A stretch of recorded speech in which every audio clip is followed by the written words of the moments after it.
Pessoal, vamos tratar de um assunto hoje a respeito de ROI, Return on Investment, ou Payback também, né? Pode ser. Ele traz... A gente utilizou uma base aqui de dados de uma planilha extraída do Yahoo Finance, o SRQ CSV, e nos traz os valores das ações da Apple desde 25 de março de 2019 até 24 de março de 2020, nessa semana.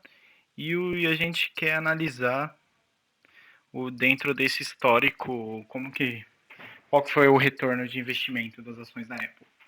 Bom, não sei se vocês já têm conhecimento, mas pode passar até agora. O ROI ele é calculado da seguinte forma: valor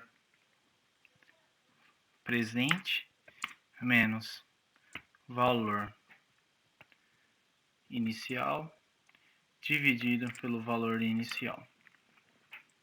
Ou vai ser valor presente dividido por valor inicial menos 1, que é a mesma igualdade.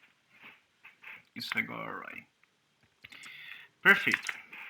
Tendo essa primeira consideração, imagine o seguinte, que em 2019 as ações da Apple estavam $100. E hoje, em 2020, você foi lá no dashboard, onde você aplica suas ações, e ela está custando $120. A conta é simples. Você vai fazer 120, que é o valor presente, menos 100 dividido por 100. Isso vai dar um ROI de 20%. Bom, a primeiro momento a gente fala assim, tá bom, deu 20% de lucro, mas será que isso é bom? Será que isso é ruim? E aí você tem outras métricas para conseguir avaliar. No momento a gente vai estar passando apenas a fórmula de calcular o simples. E porque, por exemplo, você poderia estar aplicando no mesmo período uma ação da Microsoft e ela estaria num valor de 130 e você comprou os mesmos 100, então você teria um ROI maior para as ações da Microsoft, se fosse o caso. Bom, aqui o que eu fiz? Eu basicamente peguei as bibliotecas do Pandas, rodei, então eu coloquei import pandas spd, import numpy as np. O numpy é uma biblioteca de álgebra linear, ajuda muito, tem muito recurso nela. Aqui nós criamos um data frame, que nesse data frame coloquei uma variável chamada app, e li a planilha, no caso, que eu baixei e salvei aqui na nossa base. O que eu fiz? Eu fui aqui no Jupyter. Antes de tudo, não sei se vocês conhecem, eu baixei o Anaconda, você precisa baixar ele, e aí o Anaconda ele nos dá acesso ao notebook do Jupyter. Aí aqui upload, fiz o caminho, achei minha planilha, salvei ela aqui e fui criando a minha notebook. Então eu consigo ler ela, faço o pd.read CSV e leio o arquivo CSV. Aqui eu consigo ler as informações da minha base de dados. Eu sei que ela tem 253 linhas e 7 colunas. Então ela vai do 0 ao 252. Aqui eu pego um cabeçalho das 10 primeiras linhas. Se eu quiser fazer o cabeçalho das 5 primeiras, por exemplo, eu pegaria... eu quero só 2. Esse head ele sempre pega as primeiras. O tail ele vai pegar as últimas. Então, o tail ele vai pegar as 5 últimas. Não, eu quero os 10 últimos valores. Também consigo pegar nele. Bom, aqui é o cálculo que eu acabei de mostrar. App Simple Return. O que seria isso? Eu tenho minha base de dados aqui, que essa é a original, e eu vou acrescentar aqui nessa localização uma nova coluna chamada Simple Return, que é onde eu vou querer meus ROI. Então, eu vou colocar app, que é o nome do meu data frame.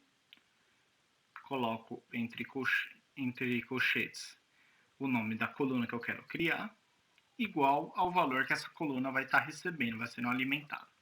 Então, qual que era a minha conta? Lá eu falei que era o valor final menos o valor inicial dividido pelo valor inicial. É a mesma coisa que eu estou fazendo aqui. O valor final eu vou pegar do adjusted close, que é o valor de fechamento final da minha ação.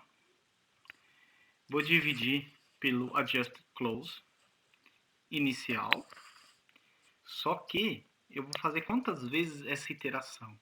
É isso que esse comando shift ele nos traz. Se você, só para trazer aqui para a aula, aqui é um site Dix4Dix, ele é bem interessante, ele traz vários recursos do Python. Então ele fala, ó, sintaxe, data frame shift, ele pega o período e a frequência. Então ele, em quantos número de períodos que ele se move, que pode ser positivo ou negativo. Então você pode rodar o final menos inicial uma vez, o final menos inicial duas vezes, e assim consequentemente. Então é isso que ele faz, e menos um, que era o da fórmula. Perfeito. Shift, Enter, eu rodo o meu código, ou aperto Run. app.tail, peguei os 10 últimos. Aqui foi só redundância.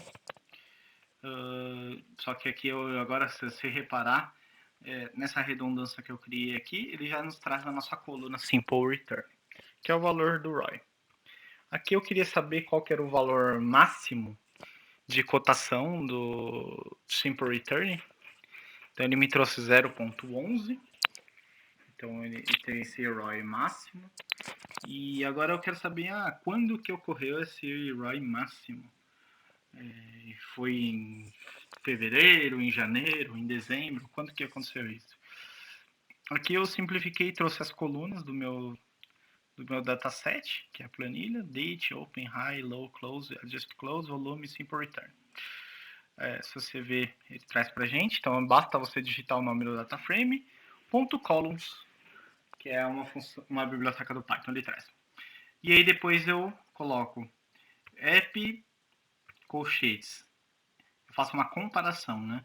Quando que o simple return é igual a 0.1198? Quando que ele é igual a esse valor? E aí ele me trouxe a linha exata. Então, na data de 13 de março de 2020, ele atingiu esse valor máximo. E aí, se eu quiser exatamente trazer a data, eu coloco a mesma condicional que eu coloquei aqui em cima e acrescento entre colchetes a coluna que vai me trazer a data. Então, no caso, é a date. Então, na linha 245, ele trouxe a data 13 de março de 2020. Aqui eu quero saber o valor máximo naquela data.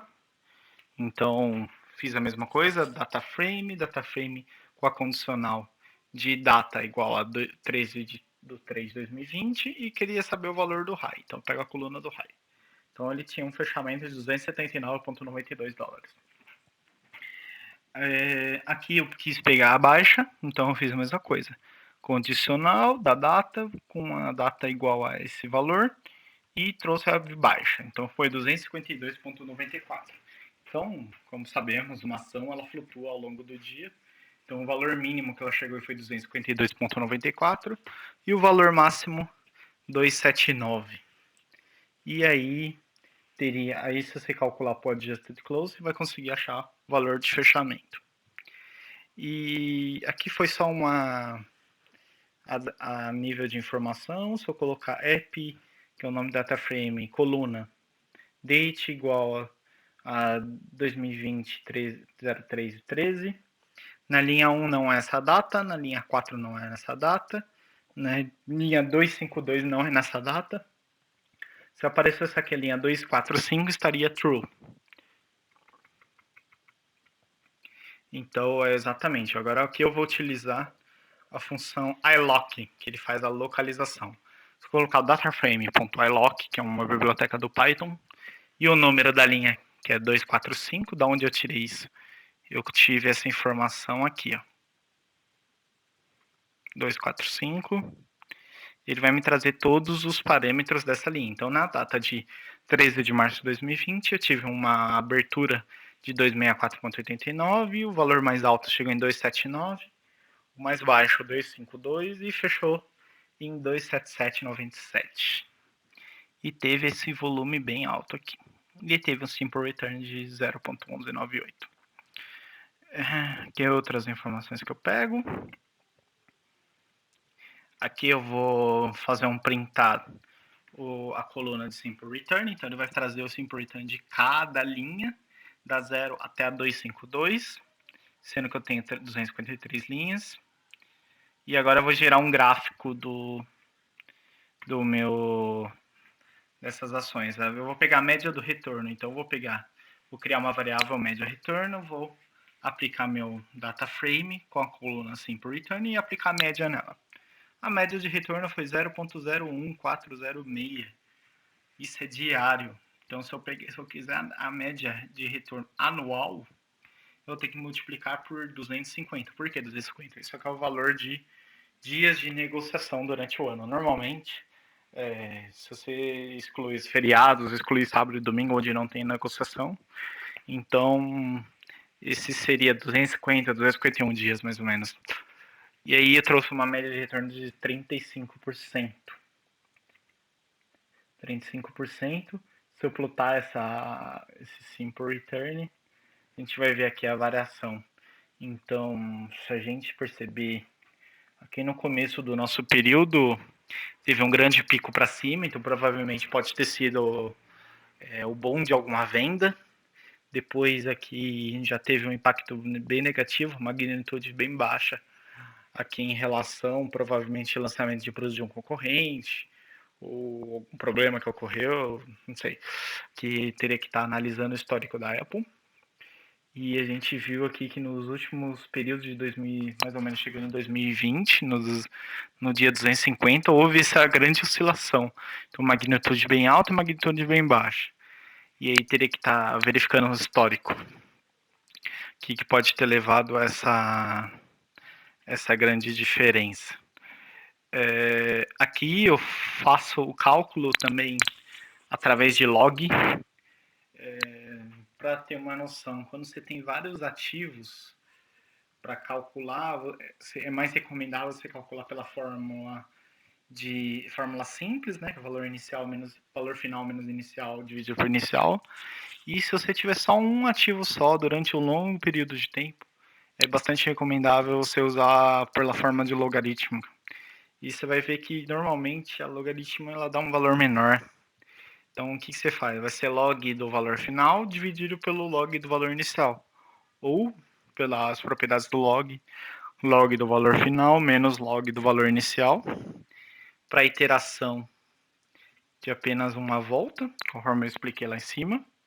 E ele vai trazer esses resultados. Não é muito diferente, mas se você reparar, ele trouxe uma média menor enquanto estava 35% no simples, chegou em 27,93 pelo Array logaritmo. Então é basicamente isso, pessoal. Queria estar mostrando para vocês um pouco de aplicação de Python em finanças. Um grande abraço, se cuidem.